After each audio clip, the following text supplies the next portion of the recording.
la semaine précédente, donc la quatrième, elle était à la fin de l'Eda. Peut-être qu'elle a accouché pour un garçon, admettons que c'est un garçon, elle a fini les 40 jours, la semaine dernière, donc la quatrième semaine. Et quand elle a signé un jour, quand elle est Nida, elle fait 7 jours, elle est impure. Donc, imaginons, la quatrième semaine, elle commence dimanche.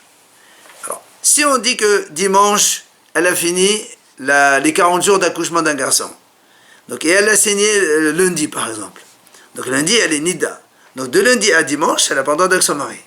Mais si elle a signé mardi, la semaine dernière, jusqu'à lundi, et ainsi de suite. Donc, en fait, c'est toute la semaine précédente, la quatrième, si elle a signé, elle doit compléter pour faire 7 jours de Nida. Elle n'a pas dit qu'elle a signé. Si, toute la quatrième semaine, elle a signé chaque jour. C'est la cinquième, elle n'a pas signé. C'est pour ça qu'on dit, peut-être que là, on est en train de faire compléter sa période de Nida, puisqu'une femme qui, pendant la période de Nida, elle saigne, avec ce jour-là, elle compte 7 jours. Et donc, on tombe le 6e jour, le dernier. C'est pour ça que le dernier soir de la 5e semaine, le 35e jour, elle peut aller avec son mari. Parce qu'il n'y a plus rien après. Viens l'Agma dit, autre question. On a dit tout à l'heure que la première semaine, peut-être que c'est l'accouchement d'un garçon, elle est impure. La deuxième semaine, peut-être que c'est l'accouchement d'une fille.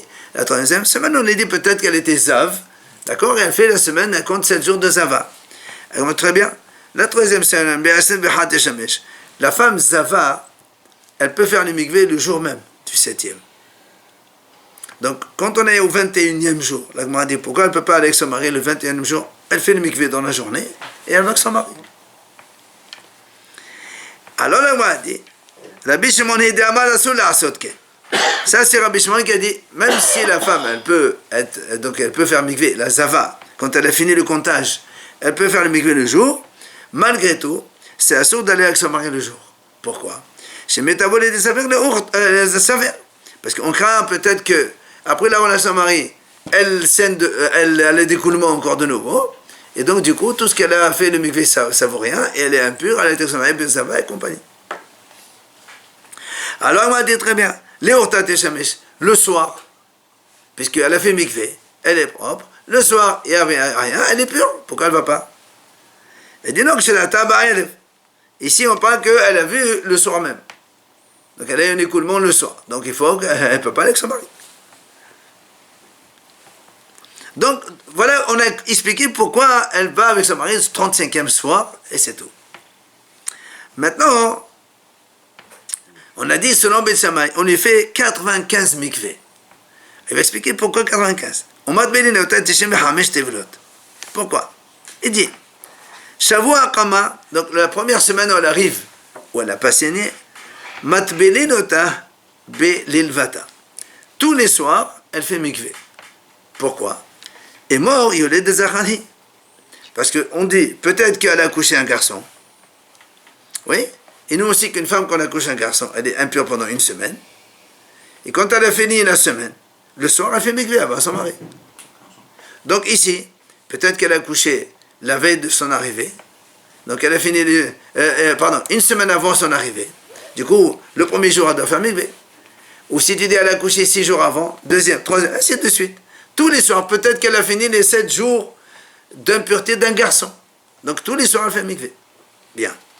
Savoir Sheni, deuxième semaine, Matbelinota Belilvata, et Ma'adad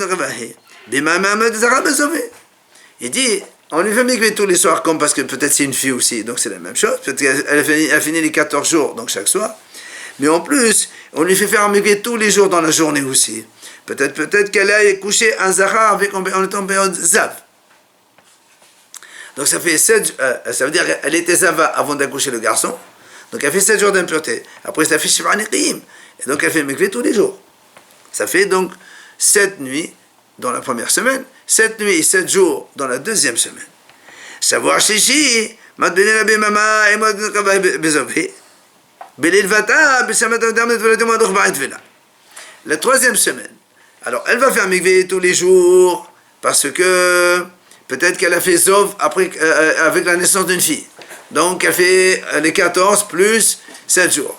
Maintenant les 7 nuits, pourquoi? Parce qu'il dit, Beth Shammai, il dit, quand une femme, normal. Elle accouche une fille. Donc on a dit le soir du 14, donc 14, après 14 jours d'impureté, le soir elle fait mikvé, elle est pure pour son mari. Après c'est venu 66 jours, tous, même si elle scène, elle est pure. Mais ils disent, malgré tout, au 80e jour, le dernier, elle fait quand même un autre mikvé le soir. Parce que c'est comme un trolion long qui doit attendre de la tombée de la nuit pour faire. Là, c'est pas la tombée de la nuit, c'est les 80 jours. À la fin des 80, elle doit faire un mikvé. Et là aussi, on peut être... ça fait peut-être que l'accouchement, il a eu lieu les 80 jours précédents. Et donc, chaque soir, elle doit faire mikvé, peut-être que c'est la fin des 80 jours. Donc, on a encore, ici, on a donc 7, 14 et 14. On est donc à 35 mikvé pour l'instant. Alors, le Gemara a dit, très bien. Merdim et Taola Kamaou Shitin Vishita. L'Agma a dit, nous, pour une fille, on a donc combien de jours de pureté? On a dit à 66, pour une fille normale. Oui. Puisqu'il y a 14 et 66. Or, Dal Shavuah Shishit Benenda. Puisque dans la 3e semaine, on a fait aussi mikvé, on a vu ici. Donc dans les 66, si on a vu une semaine déjà. Qu'est-ce qui nous reste? Parce que nous, c'était Nechad. 66 moins 7, ça nous fait 59. Oui. C'était Nechad. Alors, si tu fais 59, si tu fais 69, 59, tous les soirs elle fait mikvé, peut-être que c'est la fin des 80 jours. Plus les 35 qu'elle a fait précédemment, ça fait combien? 94. 59, 35, 94. Alors, là, moi, dit très bien, Tishain verra Baravian. Donc ça nous fait 94 mikvé. Alors pourquoi tu dis Shen Vehamesh Me'avitaïhu? Pourquoi tu dis 95 mikvé? Amar David Be'amedifti, Kiron Sheba Devanenu Benash Mashot. Deavelanat Vela Etirta. Il dit non, parce que cette femme, quand elle est arrivée le soir dans le crépuscule. Et donc, le soir même, ça compte un jour de plus. Donc il faut qu'elle fasse le mikvé le soir d'après. Ça, c'est donc selon Beth Shammai qui disent 95 mikvé. Après, on a dit, nous, le Vétilel, des Amret Volatum là-bas, Vétilel, ils disent non, quand ta femme, elle a accouché un garçon, par exemple, elle fait 7 jours de Toum'a, le soir même, elle fait mikvé, elle est permise à son mari, après, il n'y a plus rien. Et la fille, c'est 14 jours, et elle fait le soir mikvé, après, il n'y a plus rien. Pas comme les Samaïs qui ont dit, même à la fin de 80 jours, il faut un autre. Ou bien à la fin des 40 jours, pour un garçon, il faut un autre. Mais ils ne disent pas ça. Donc, selon Vétilel, il n'y a pas tous les soirs après. On est donc à 35. Là, alors là, moi, elle pose une question, là, pourquoi 35? Alors là, moi, elle dit, elle explique.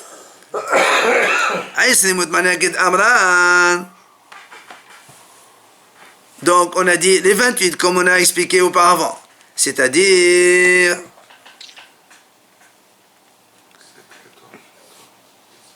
Donc, la première semaine et la deuxième semaine, il y a tous les soirs, donc, 1, ça fait 14. Rajoute, après les 14 jours, dans la journée de la deuxième et de la troisième semaine. Comme on a dit, peut-être que c'est ça va, garçon et fille. C'est-à-dire que la troisième semaine, elle fait mikvé matin et soir? Oui, la deuxième et la troisième. Alors, les 28, ça fait ça. Arshavua Hamishi, la 5e semaine, Matbelena Kolilia, pourquoi? Est mort, sauf Nedahi. On a dit, le 5e semaine, puisqu'on a dit que le dernier jour de la 5e semaine, elle va aller avec son mari, tous les soirs elle fait mikvé, peut-être qu'à la fin de Nida, parce que quand on est à la fin de Nida, la femme quand elle est enceinte, dans la période de Nida, à l'époque d'avant, d'accord, pas aujourd'hui, c'est pas pareil, avant à l'époque de Nida, enceinte un jour, on a dit donc 7 jours, donc le soir elle fait mikvé. Et comme on ne sait pas quel jour elle a saigné, tous les soirs elle va saigner un soir, peut-être qu'elle a saigné les 7 jours précédents. C'est pour ça ça nous fait 35 jours selon Bétilel. Ok? Demain, on continuera la suite.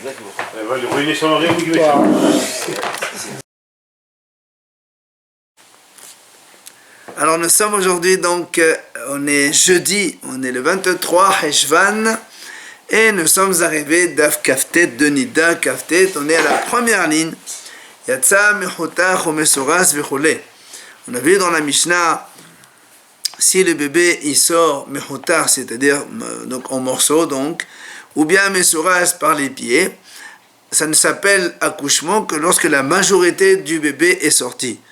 Alors qu'on avait dit que s'il sort par la tête, dès que la majorité de la tête est sortie, la femme elle est déjà considérée comme Tumat Leda.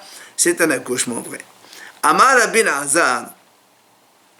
Rabbi Azar il dit, quand on a dit que l'enfant il est sorti en morceaux ou donc par les jambes, il faut qu'il sorte entière, la majorité. C'est-à-dire, même si la tête elle est sortie, eh bien, avec un petit peu de morceaux par exemple, ça ne s'appelle pas accouchement. Dans le cas où il est sorti le bébé en morceaux, la tête n'a pas de valeur. Il faut que quand même la majorité du bébé soit dehors. Alors que Rabbi Yohanan Amar, Rabbi Yohanan dit non. Quand est-ce qu'on a dit il faut qu'il y ait la majorité de l'enfant né pour que la femme, donc l'accouchement soit donc vérifié et donc la femme elle est impure? C'est quand la tête elle n'est pas sortie. Aval harosh imahen. Il faut dire si la tête elle est sortie, même dans le cas où l'enfant il est sorti par les jambes ou en morceaux, eh bien ça s'appelle accouchement. Voilà mahloket Rabbi Elazar Rabbi Yohanan. Alors la Gemara dit lima bidi Shmuel kamefarge. Est-ce qu'on va dire que Rabbi Elazar et Rabbi Yohanan discutent de ce qu'a dit Shmuel? Shmuel a dit de Amal Shmuel en harosh poter banfanim. Shmuel dit comme ça. La tête, elle ne rend pas poter dans les falim. C'est-à-dire que si, selon Shmuel, si la tête, elle est sortie en premier, mais que l'enfant, il est mort, d'accord? Eh bien, nous, on sait que quand l'enfant, il est vivant et que le premier, donc il a sorti la tête et qu'il est vivant, ça s'appelle un accouchement. Après, donc s'il y a eu un autre bébé derrière, il n'est pas bechor. Mais dans ça, seulement si l'enfant il est viable. Mais si l'enfant il est nefel, il est avorton, eh bien le fait de voir sortir la tête, ça ne s'appelle pas comme un accouchement et donc ça ne rend pas patour le prochain bébé de bechor. Alors le m'a dit, est-ce que c'est ça la mahloket que il pense comme je vois le tronon? Le m'a dit, Béchalem, le m'a dit non. Je peux te dire. Quand il est shalem, le bébé il est entier, donc c'est-à-dire que quand le bébé il est né entièrement, même quand il est avorté, donc non entièrement, il n'y a pas de mahloket. C'est-à-dire, pour eux, la tête, considérée comme la sortie du bébé, de la tête du bébé, c'est comme un vrai accouchement. Quand est-ce qu'ils discutent? Seulement quand il est sorti en morceaux. De moi, ça va. Le haram il pense Béchalem ou de Rahashiv. Donc le Rabbi Elazar lui qui a dit même la tête ça suffit, eh bien c'est seulement Béchalem quand le bébé, même s'il est avorté mais il est entier, alors que s'il est coupé en morceaux, la tête n'a aucune valeur. Il faut qu'il ait la majorité du corps soit sorti. Au mort ça va, et l'autre Bimhotar Nami Hashiv. L'autre dit non, même s'il est sorti en morceaux, eh bien, du moment où il y a la tête qui est sortie, alors, donc, ça s'appelle quand même un accouchement, donc terminé. Et on saute les 4 lignes de la parenthèse, on passe ici. La Gemara dit, certains, donc, enseignent cette mahloket entre Rabbi Elazar et Rabbi Yohanan en dehors de notre Mishnah. C'est sans rapport avec notre Mishnah. Comment? Il dit Amar Rabbi Elazar en harosh kerov evarim. Rabbi Elazar il dit comme ça, la tête, elle ne s'appelle pas comme rov evarim. C'est-à-dire, quand un bébé il sort la tête, c'est pas comme si il a sorti la majorité des membres et donc il s'appelle donc un vrai accouchement. Et, Vekam Efalre,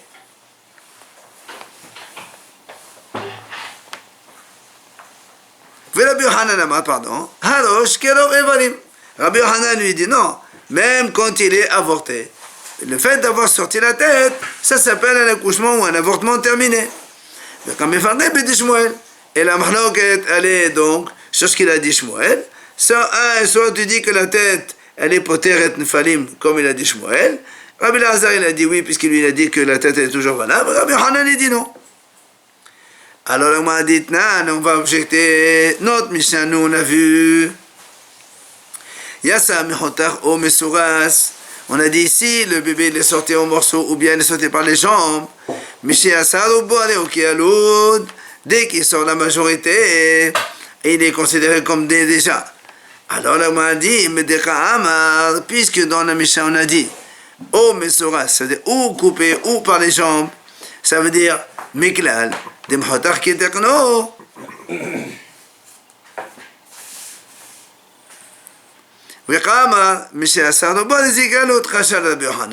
Qu'est-ce qui est marqué dans notre Mishnah? Nous on a dit que si les bébés sortent en morceaux ou bien par les jambes, eh bien il faut qu'ils sortent la majorité. Alors on a dit maintenant Miklal de Mehotar qui est, mais s'il est sorti en morceaux mais par la tête en premier, donc ça veut dire que ça s'appelle déjà né. Et pourtant et pourtant, donc, il dit bien que seulement la majorité, ça s'appelle donc il est né. Alors, donc, tu vois bien que la tête n'a aucune valeur, même s'il sort par l'accouchement normal de la tête en premier. Et donc, Rabbi Yochanan, il a dit non, la tête n'a pas de valeur, il faut qu'il ait quand même la majorité des membres. Rabbi Yochanan, Rabbi Yochanan dit non, il faut donc juste dans la Mishnah corriger, dire il y a ça, Mehotar Soraz. C'est pas coupé ou bien par les jambes. C'est les deux. Là-bas, on parle coupé en morceaux et aussi par les jambes. C'est pour ça qu'il faut la majorité donc des membres, comme c'est marqué dans la Mishnah. Alors là, on m'a dit on m'a dit non, pourtant il n'y a pas marqué les deux, il y a marqué ou bien coupé en morceaux, ou bien il est sorti par les jambes, il n'y a pas marqué les deux. Alors il lui répond, il lui dit Achikam. Voilà comment il faut comprendre la Mishnah.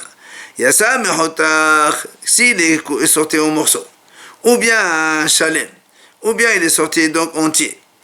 Vezevazé mesuras, et donc les deux cas, il est sorti par les jambes. C'est pour ça, Monsieur Assadobo, les Ekealod. Dans ce cas-là, on dit, dès qu'il a sorti la majorité, il est considéré comme né. Sous-entendu, mais s'il est sorti par la tête, eh bien, avec la tête, ça suffit.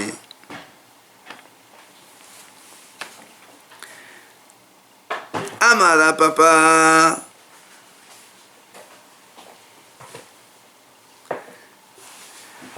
Ketana et papa, il dit cette mahlok dans Bilazar, Rabbi Yochanan, c'est une mahlok dans des Tanaïm. Qu'est-ce qu'on voit dans la mahlok, dans la Breta? La Breta dit, Yassa mehotar. Si le bébé il est sorti donc coupé, mesuras, ou bien il est sorti par les jambes, il y a marqué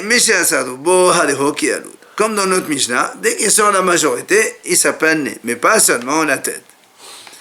Rabbi aussi Omer, il vient Rabbi aussi, il dit non, il dit dès qu'il sort keterno, c'est-à-dire comme dans un sens normal, la tête en premier.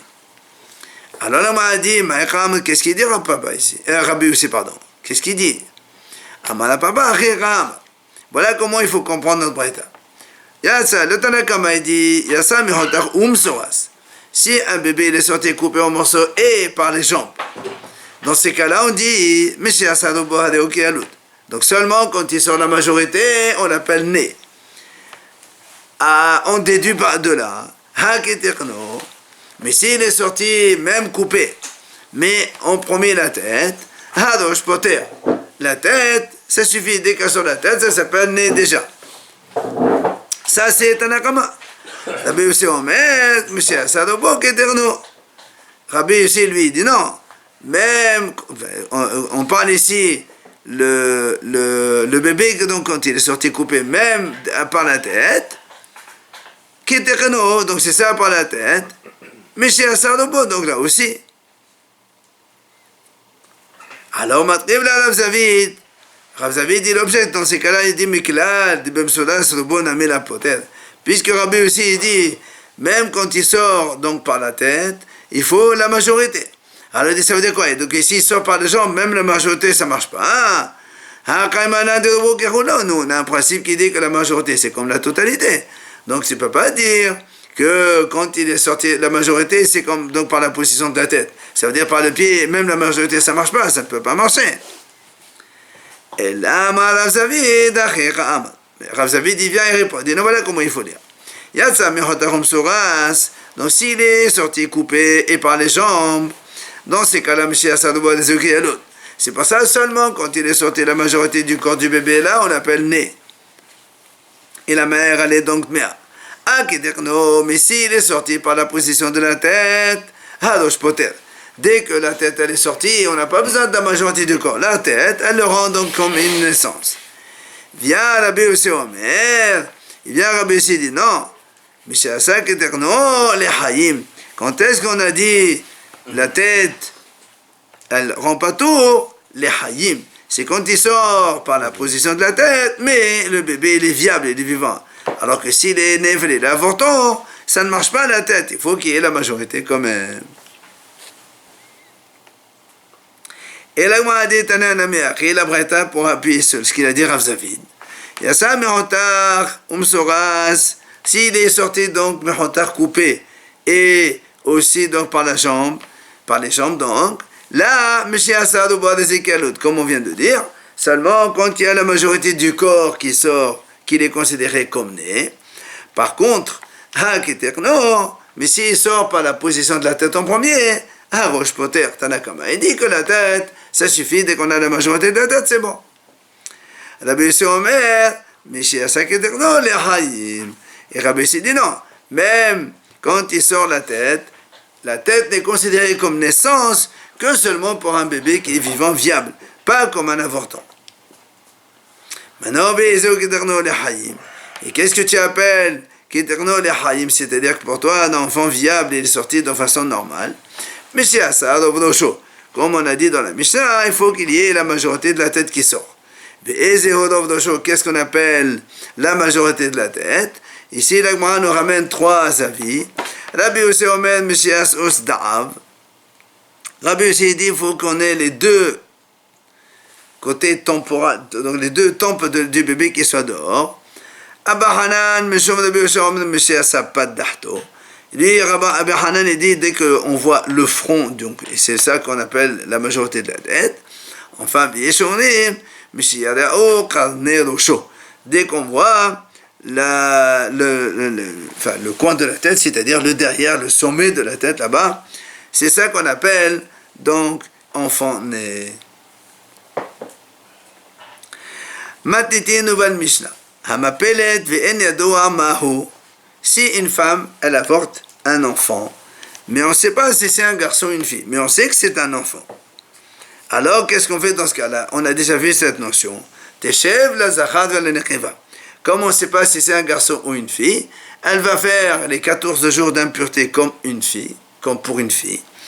Et pour ensuite les jours de pureté, on ne lui donne pas 66 jours pour aller jusqu'à 80, on ne lui donne que 26 jours pour aller jusqu'à 40, comme si c'était un garçon. Donc on est mahmir des deux côtés. Maintenant, en yadoa im vlad haya, im lav. Si maintenant on ne sait pas, est-ce que c'est un enfant ou c'est rien? Dans ces cas-là, c'est même pas un accouchement. Teshev la zachad ve la necheva ve la nidda. Dans ces cas-là, elle va rester comme pour un garçon et comme pour une fille, et en plus comme une nidda. C'est-à-dire, pour un garçon, elle va faire 14 jours, pour une fille, 14 jours d'impureté. Après, les jours suivants, elle n'aura pas de jour de pureté parce qu'on a peur que ce n'est même pas un accouchement. Donc, elle sera nida. Donc, dans tous les cas, elle sera donc tmea. Combien? 28 jours? Non, 14 jours de tmea comme une fille, donc quoi qu'il arrive. Et après, tout ce qu'elle, si elle saigne, c'est nida comme une femme normale. Voilà. Amar Rabbi Yoshua ben Levi. Rabbi Yoshua ben Levi dit comme ça. Avra nahar vehepila. Si une femme, elle a traversé un fleuve, elle était donc enceinte, elle a traversé un fleuve et elle a avorté. Seulement, comme elle était dans un fleuve, on ne sait pas ce que c'est. Alors, on fait quoi? Il dit, Rabbi Yoshua ben Levi, mais ve'a korban ve'ne'echad. Elle amène un korban comme une femme qui a accouché, ou qui a avorté un bébé, un vrai. Ve'ne'echad, et en plus, on le mange. Pourquoi? Rabbi Yoshua ben Levi dit on va selon la majorité des femmes. La majorité des femmes, quand elles sont enceintes, c'est un bébé qu'elles ont derrière. Alors c'est un enfant certainement. Donc elle apporte un korban comme une femme qui a avorté un bébé.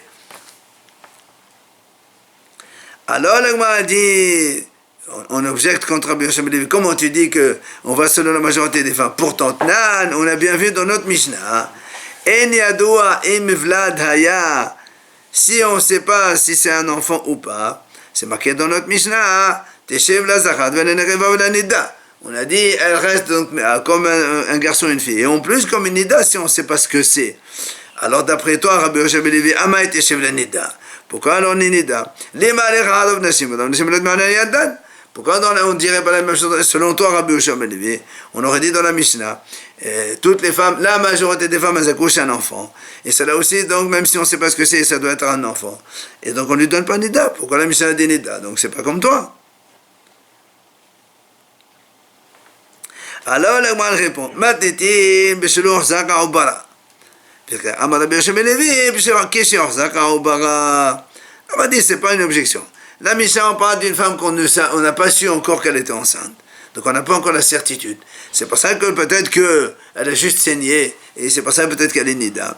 Mais Rabbi Yoshua ben Levi parle d'une femme où on savait avec certitude qu'elle était enceinte. Et c'est pour ça quand il a dit qu'elle a passé le fleuve, donc elle a avorté, c'est sûr qu'elle avait un enfant dans le ventre. Donc on dit, c'est pour ça lui il a dit qu'elle apporte un corban comme pour un garçon et une fille, mais pas pour nida, puisque avec la majorité des femmes elles accouchent, donc elles ont un enfant. Mais si on dit qu'elle ne sait pas si c'est un garçon ou une fille, c'est qu'elle le voit déjà. Et non, elle a avorté. Elle a avorté, mais elle le voit. Elle voit quoi? Elle est tombée par terre. Il est tombé dans l'eau. Non, mais pour le cas de la Mishnah.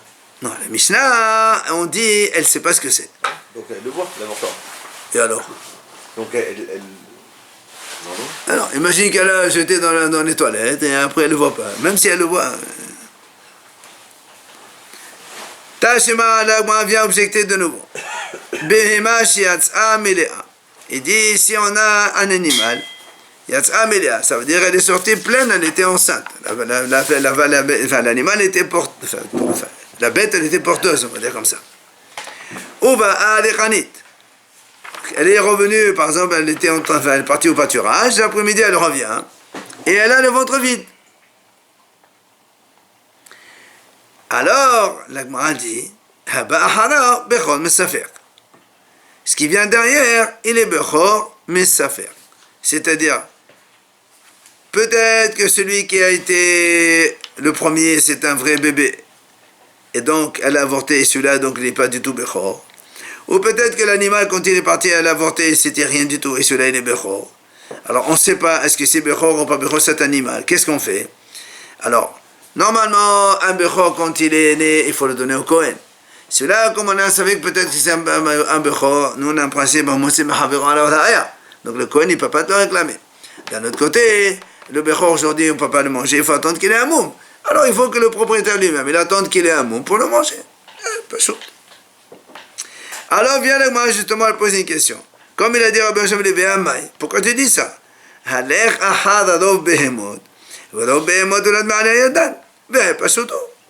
Pourquoi tu dis pas on va selon la majorité des animaux comme la majorité des femmes? La majorité des femmes elles ont un enfant. La majorité des animaux aussi ils ont des bébés. Et peut-être que cet animal quand il est revenu il a déjà avorté un bébé. Donc forcément celui-là il est un animal simple et que le propriétaire il le mange normalement.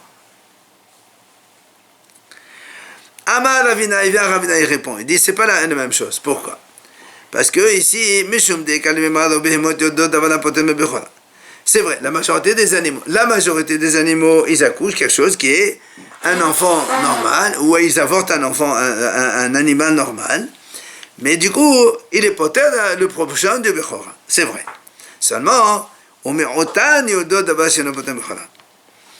et la minorité des animaux, ils peuvent avorter quelque chose qui n'est rien, un caillou de sang, qui fait que le prochain, c'est un vrai Bechor. Seulement, Bechol Ayodot, Metanfot. Il dit, toutes les bêtes qui vont accoucher après, enfin, avant d'accoucher, ce qu'on appelle Metanfot, elles ont un peu des sécrétions, des choses que, comme une femme a la rupture de la poche des os, tout ça. Vezo, il velotinfa. Et c'est là, puisqu'on n'a pas vu qu'elle s'était un peu salie, qu'elle a eu des sécrétions avant, alors c'est pour ça que la majorité, que les animaux accouchent un bébé, cette notion-là, elle est donc annulée. Alors, elle m'a dit, tu dis, école a d'autres méthanes, si tu me dis que tous les animaux, avant d'accoucher, elles ont des sécrétions. Dans ces cas-là, celle-là, quand on n'a pas vu qu'elle avait des sécrétions, ça veut dire que c'est pas, elle n'a pas accouché, donc celui-là, c'est un vrai béron, pourquoi tu dis les affaires? Alors, elle m'a dit, elle a un madov, il a d'autres méthanes. Faut dire, le tanfa dans la rouba. Dis non, c'est pas tous les animaux qui accouchent, la majorité. Et là aussi, peut-être celle-là, on n'a pas vu elle a été métanef, donc elle a eu des sécrétions. Donc la majorité, elle est annulée. Donc on ne peut plus dire que selon la majorité, comme donc on a vu avec Rabbi Shimon ben Levi. Qui a Ravin? Quand Ravin il est venu, chaque fois on dit qu'on est venu d'Israël. Il est venu à Bavel. Amar, il a dit comme ça. Mettez Rabbi Yosef et Rabbi Hanina, To'a, Vela Yadana Maïti Ufta. On a vu cette phrase au début d'Agmara. Lui, il a dit comme ça, sur cet enseignement de Rabbi Shimon ben Levi, comme quoi, une femme qui accouche, comme la majorité des femmes, elles accouchent un bébé, donc elle est mea ou zara ou nekeva, et on ne dit pas nida. Il dit sur ce, Rabbi Yosef ben Hanina, il a objecté la notion de Torah. Torah, c'est une femme qui s'est trompée. Et Ravin, il dit, moi, je ne comprends pas, c'est quoi sa question? Maïti, c'est quoi sa question? Alors, l'Agma a dit, justement, l'Agma, elle va nous amener maintenant comment Rabbi Yosef, il a objecté, et pourquoi Ravin, il a dit, je ne comprends pas sa question. Détania.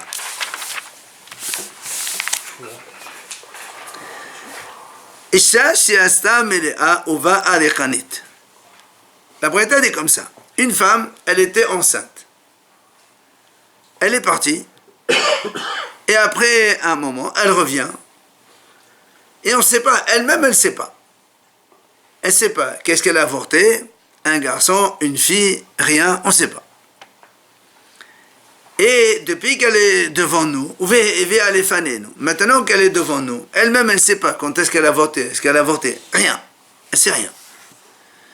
L'Agma a dit, Shlosha shvu'in tehorin, va'asara shvu'ot echad tameh v'echad tahor.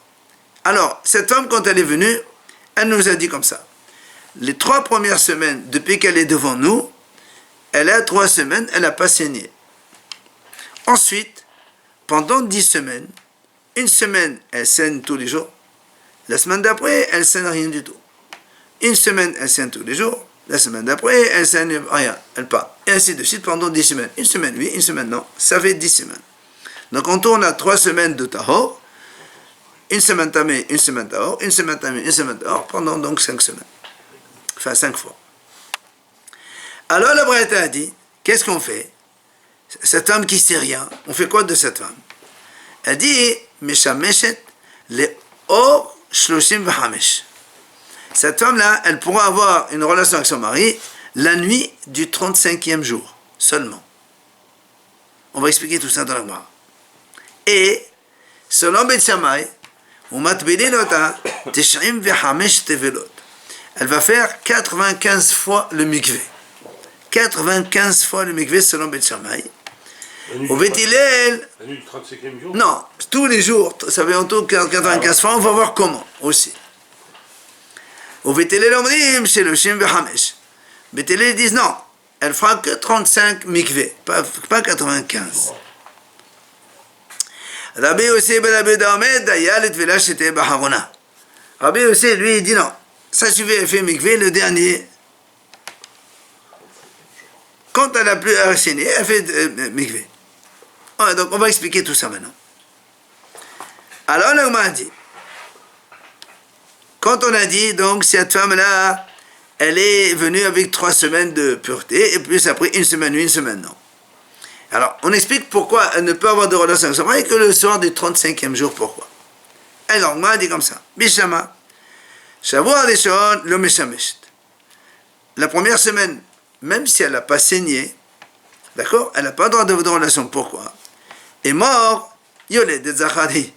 Parce qu'on craint peut-être que le jour où elle est venue, c'est le jour même où elle a avorté un garçon, et nous on sait que la première semaine, 7 jours, elle est tamée, quoi qu'il arrive.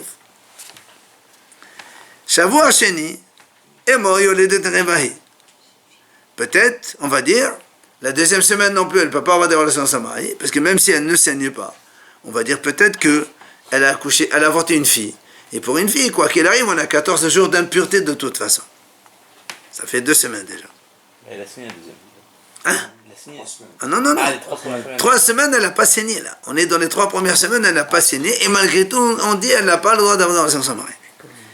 N'oublions pas qu'une femme qui accouche un garçon à l'époque, après une semaine d'impureté, le soir a fait mikveh, elle fait son mari.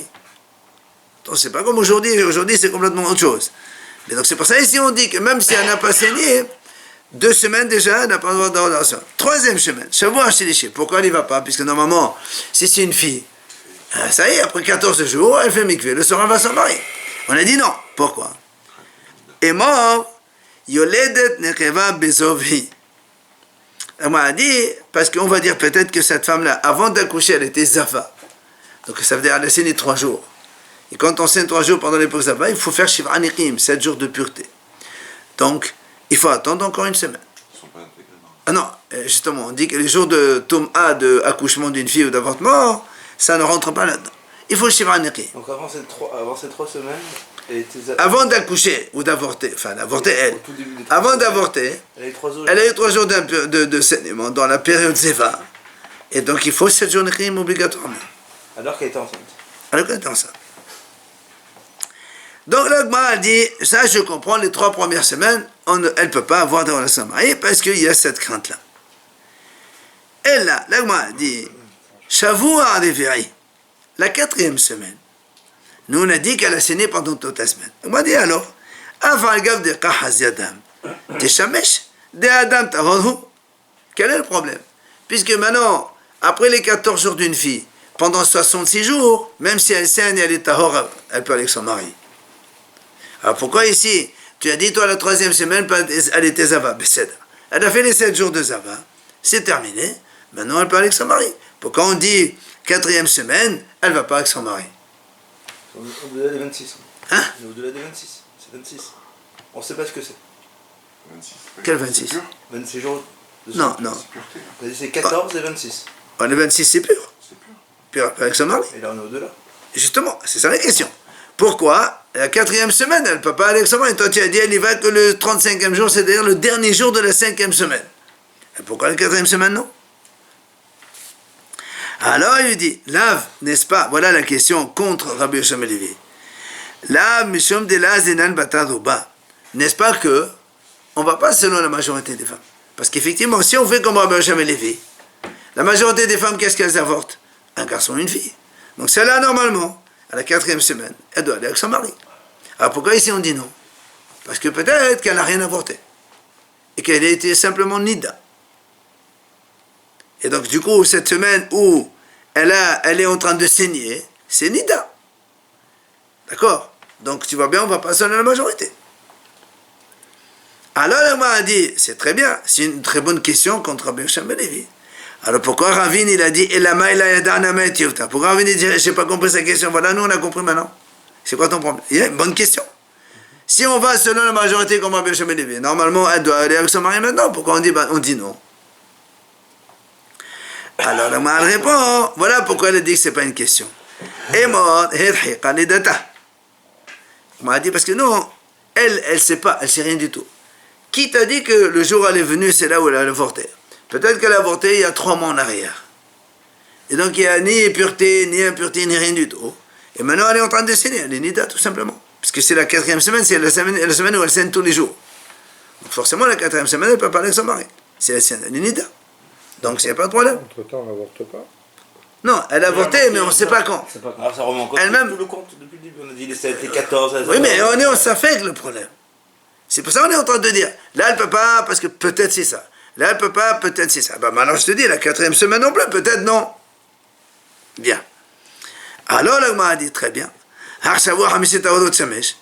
la 5e semaine, non, la 5e semaine, elle n'a rien vu toute la semaine. Pourquoi tu m'as dit, elle peut aller avec son mari que le dernier jour, le dernier soir, 35e. Normalement, toute la semaine, la 5e. Il n'y a pas de problème, elle n'a pas saigné. Qu'est-ce que tu veux de plus? Alors la moi elle répond. Elle lui dit non.